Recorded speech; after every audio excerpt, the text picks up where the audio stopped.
Hey, it's Wes, and we are back once again making yet another video for you all to check out. Here's what we got going on. I have gotten hard stuck in my climb back up to Mythic. I am a free to play player who has played in Mythic before. We're just kind of stuck right now. The reason being is the only real deck that I have that is a Mythic tier deck. It is really, when you get down to it, it's an aggro deck, and everything's playing anti-aggro right now. So it's been pretty hard for me to really keep going. So what do I do during times like this where it's a very difficult and, to be honest, quite frustrating to keep pounding away and trying to climb? Well, I start to kind of craft stuff. And one of the things I crafted the other day is I crafted a Silverquill deck. Now, this is not the word I'm looking for.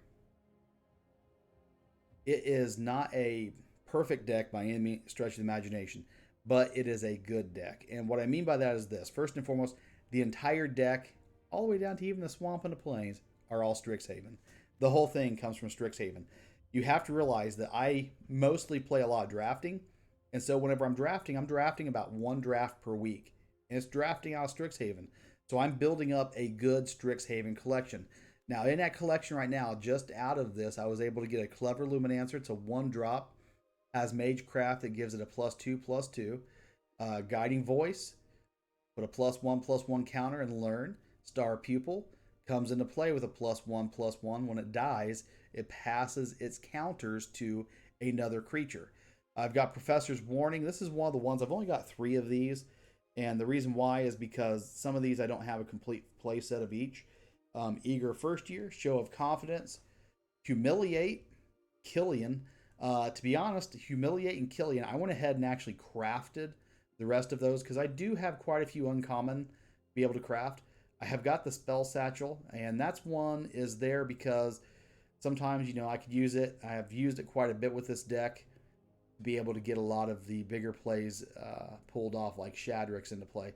I've only got 1 Shadrix. I could potentially craft 2 more, but I'm not going to. My entire goal is to actually build a set of each of the 5 schools, and this is my Silverquill for right now. I have played this deck a little bit, but I have been changing it a lot as we go, and I'm fairly happy with where it is right now.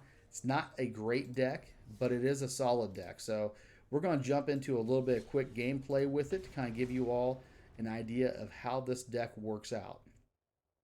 And one thing also to point out real quick, this deck is not what you would call optimized. And what that means is pretty simple. A deck that's optimized means that you've gone through and you've made sure that every spell is the best spell available for its mana cost. Because sometimes you have a 2/2 that costs 2, or sometimes you can come up with a 2/2 that costs 1. Well, maybe 3 instead. And it's going through and making sure which one is actually the better of the 2 is in your deck. Right, we are going to keep that. And let's see, this enters the battlefield tap, and I'm okay with that. I have got quite a few creatures within this deck, so I'm a little surprised not to see a few more in my opening hand. I know I do have a lot of spells as well. Oh, we've got Vigilance and Lifelink. Holy cow. Alright, and that is an instant. So we are just going to go ahead and go for next. Go for all attack. There we go. And we are going to go with the +1/+1, trigger the Magecraft. It's going to turn her into a 4/3 and drop 4 points of damage. And we're going to go ahead and put Spell Satchel into play.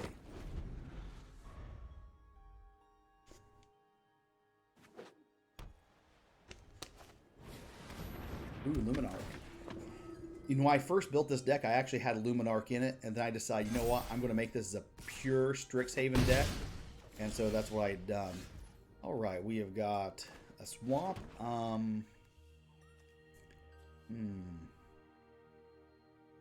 don't think I'm going to attack this time.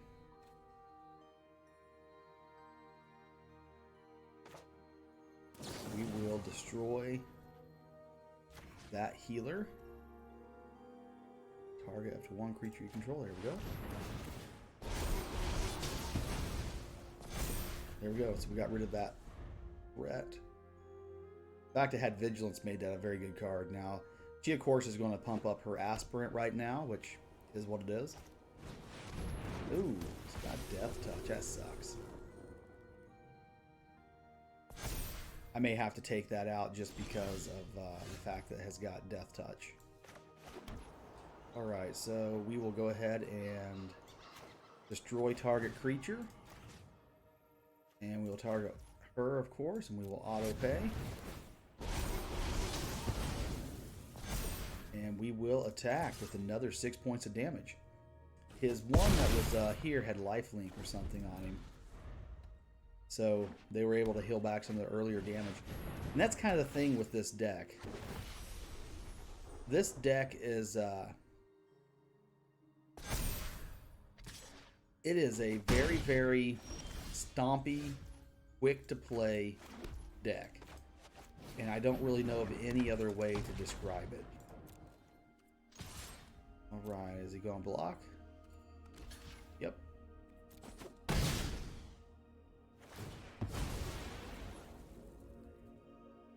Okay, so...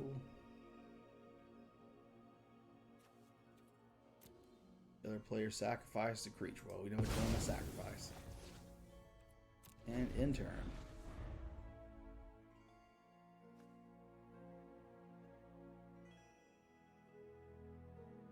Can't read that. Sadistic Oskos? Sadistic Oskos? I have no idea. Interesting name. I can't even read it. I'm old. I'm a boomer. What can I say? Okay, so now we're just sitting. I guess it's because...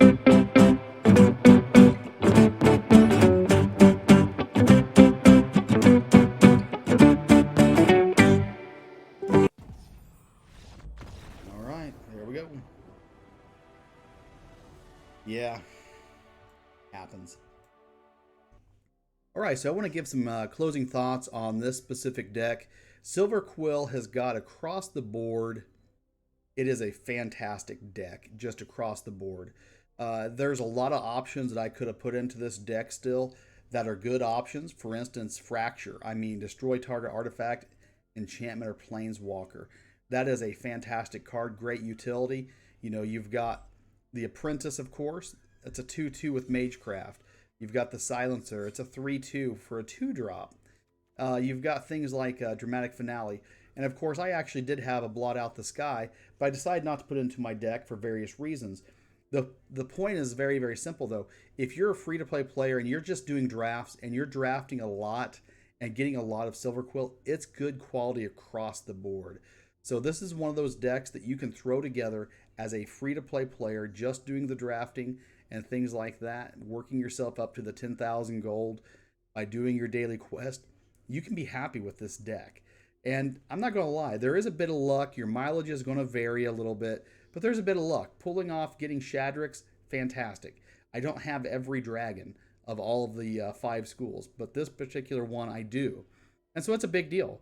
And anyways, I just wanted to make this kind of quick wrap up, just kind of talking about the deck. You kind of see how it works, you get the idea of what it's doing. And I appreciate you all tuning in.